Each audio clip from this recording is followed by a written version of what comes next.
سمجھ لو رحمت کا، مفہوم سمجھ لو رحمت کا، اس کو بھی گلے سے لگایا ہے، اس کو بھی گلے سے لگایا ہے، اس کو بھی گلے سے لگایا ہے، جسے اپنا کسی نے بنایا نہیں۔ اللہم صلی علی سیدنا و مولانا محمد، سارے مل کے پڑھیے اللہم صلی علی سیدنا و مولانا محمد، مل کے پڑھیے بھائی اللہم صلی علی سیدنا و مولانا محمد۔ مانگنے کی رات ہے، آپ نے پہلے بھی سنا نا شاہ صاحب سے کہ فرشتے آوازیں دیتے ہیں کہ ہے کوئی مانگنے والا، تو آج کی رات خاموشی سے نہیں، اسپیکر بند ہے تو کوئی بات نہیں، اوپر والا تو کھلا ہے نا، تو اسپیکر کی بات نہیں ہے، بات صرف عشق مصطفیٰ کی ہے، تو ہم نے لوگوں کو ڈسٹرب بھی نہیں کرنا، بات ہم نے اپنی کرنی ہے۔ تو آج 27ویں شب ہے، آپ نے پورا قرآن اس طرح کے تراویح میں سنا ہے، اور الحمدللہ وہ لوگ جو سال ہر سال سے تراویح میں قرآن سنتے ہیں وہ جانتے ہیں کہ قرآن کیسے سنا جاتا ہے اور کس طرح حفاظ کرام پڑھتے ہیں، اور ڈفرینٹ مساجد میں آپ لوگ جاتے ہیں، ہم نے بھی کافی جگہ پر ٹرائی کیا ہے۔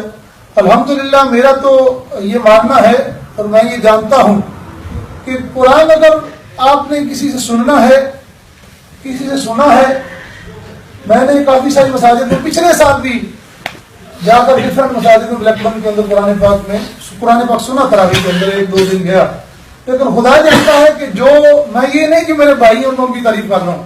یہ خدا گواہ ہے، خدا کو گواہ بنا کر کہہ رہا ہوں کہ قرآن اگر سنا ہے آپ نے، اور جس طرح کچھ لوگ ایسے ہیں، میں ان کا نام نہیں مینشن کرتا، جو پہلے بھی شاہ صاحب کے پیچھے تراویح پڑھتے ہیں اور انہوں نے دوسرے لوگوں سے بھی قرآن سنا ہے، تو پتہ پھر چلتا ہے کسی دوسرے کے پیچھے جا کر آپ اگر قرآن پر سنیں گے تراویح میں، تو پھر آپ کو پتہ چلے گا کہ شاہ صاحب کس طرح قرآن سناتے ہیں اور دوسرے حفاظ کرام کس طرح سناتے ہیں۔ یہ جو بڑے کاف کے ساتھ نا، قاف کے ساتھ قرآن، یہ تو وہ قرآن سناتے ہیں۔ میں نے دوسری مساجد میں کسی کا گلہ نہیں کر رہا، لیکن میں پچھلے سال 1-2 مساجد میں گیا، 1-2 دن، تو کہاں ایک دن پریسٹن میں تھا، ایک دن بلیک بن میں تھا، تو افطاری کی وجہ سے مجھے وہاں پر لیٹ ہو جاتے تھے، تراویح بھی وہاں پر پڑھتے تھے، لیکن قرآن نہیں پڑھتے تھے لوگ، پڑھتے اپنی زبان میں قرآن تھے لیکن دوسرے لفظوں میں قرآن کا کترا کرتے تھے۔ اور آپ مجھے بتائیں کہ جنہوں نے یہاں پر آج 27 دن قرآن پاک سنا ہے، آپ کا ایمان تازہ ہوا ہے کہ نہیں؟ ایمان تازہ ہوا ہے نا؟ ایک لفظ کی سمجھ آتی ہے نا پیچھے، بولو تو صحیح، ایک لفظ کی سمجھ آتی ہے نا؟ تو جب پیچھے آ کے سننے کا مزہ بھی تب ہوتا ہے کہ جب بندہ جو آگے تراویح پڑھانے والا ہو اس کے پیچھے کھڑا ہو اور بندے کو مزے کے ساتھ کم از کم 20 تراویح بندہ پوری کرے، یہ نہ ہو کہ حافظ صاحب چھکا چھک وہ آپ پیچھے والے کہیں کہ یا اللہ مکتیاں نہیں پیا، تو نہیں، اس طرح نہیں۔ الحمدللہ میں نے بھی تقریباً 11 روزے تو میں یہاں پر نہیں تھا، جب سے میں نے بھی ساری تراویح یہاں پر پڑھی ہیں الحمدللہ۔ اس طرح کا کوئی معاملہ نہیں ہے، بڑے ذوق کے ساتھ، بڑے شوق کے ساتھ آپ نے بھی قرآن سنا ہے، اور جس طرح کہ آپ نے بھاسیہ صاحب سے سنا کہ مسجد تو بھی نہیں تھی، مسجد تو بالکل ابھی اوپننگ ہوئی ہے پہلی رمضان سے 1 ہفتہ پہلے، لیکن آپ ساتھیوں کا ذوق اور شوق اور آپ کی محبت بتاتی ہے کہ یہاں پر اللہ کا قرآن پڑھا جاتا ہے، کہیے سبحان اللہ۔ اور اس طرح ہی نہیں ہے، یہ رمضان المبارک ہم سے الوداع ہو رہا ہے، تو آپ ساتھی بھی جتنے مسجد میں آئے ہیں نا، کوشش کریں کہ جس کو اللہ کریم نے، یہ دیکھیں ہمارے حافظ چھوٹے حافظ صاحب کا نام تو نہیں میں جانتا، آزاد صاحب کے بیٹے جو ہیں، کتنے خوش نصیب ہیں ان کے ماں باپ کہ جن کے بچے الحمدللہ آج پیچھے ہو کر قرآن سن رہے ہیں، کہ یہ سبحان اللہ، اور کل کو یہ مصلی رسول پہ کھڑے ہوں گے اور تراویح پڑھائیں گے۔ اور ایسے نہیں ہے، میں صرف ایک حدیث مبارکہ میرے ذہن میں آئی ہے تو وہ پیش کر دیتا ہوں، پھر انشاءاللہ آپ سے اجازت چاہتا ہوں، صرف حاضری مقصد تھا پیش کرنا۔ رسول اللہ صلی اللہ علیہ وسلم کے پاس ایک بندہ آیا اور سورہ اخلاص کی تلاوت کی۔ سورہ اخلاص سمجھتے ہیں؟ مرنا تک وہ نہیں پتا تو ہم قل هو اللہ احد، پتا ہے نا؟ قل هو اللہ کی تلاوت کی ایک مرتبہ تو حضور نے فرمایا واجبت، کہیے سبحان اللہ،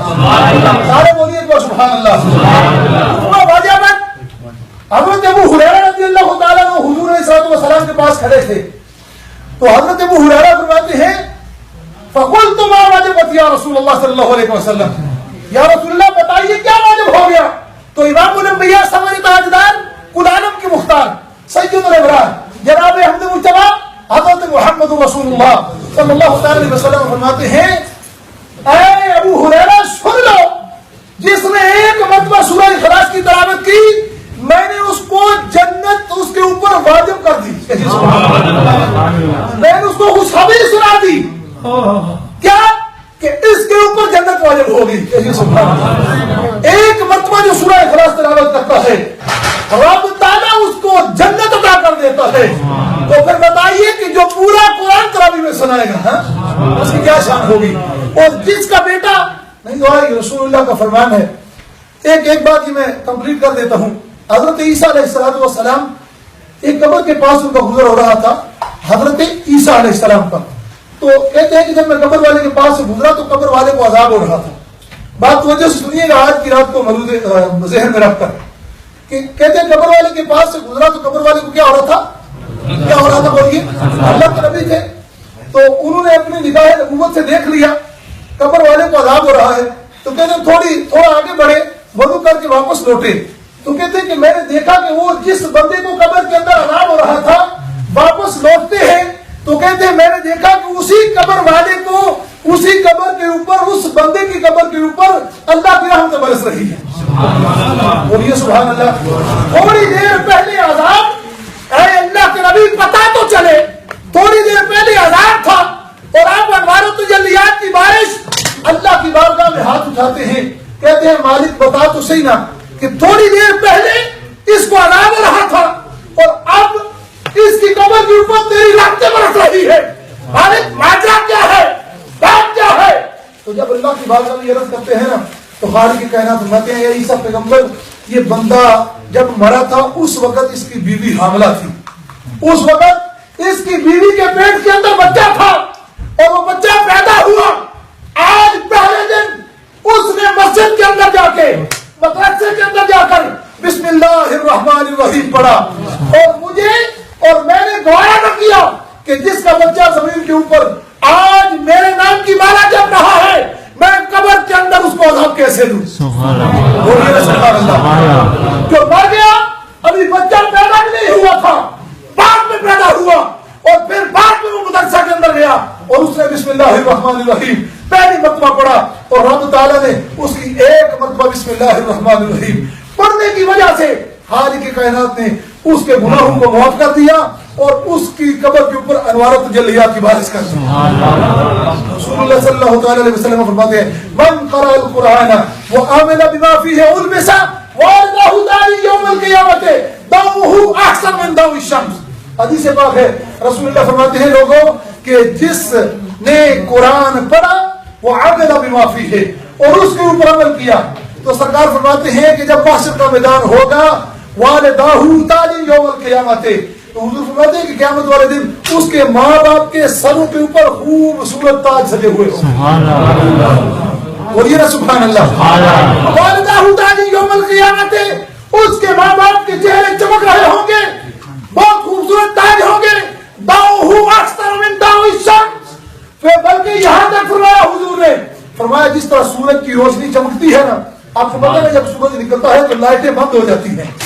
سورج نکلتا ہے تو اندھیرے چھٹ جاتے ہیں، رات کا اندھیرا ختم ہو جاتا ہے۔ تو رسول اللہ فرما رہے ہیں کہ جب کوئی ایک بندہ اگر قرآن پڑھے اور اس کے اوپر عمل کرے تو فرمایا اس کے قرآن پڑھنے کی وجہ سے، اس کے اوپر عمل کرنے کی وجہ سے رب تعالیٰ اس کے ماں باپ کے چہروں کو اس طرح چمکا دیتا ہے جس طرح سورج کی چمک ہوتی ہے۔ کہیے سبحان اللہ۔ تو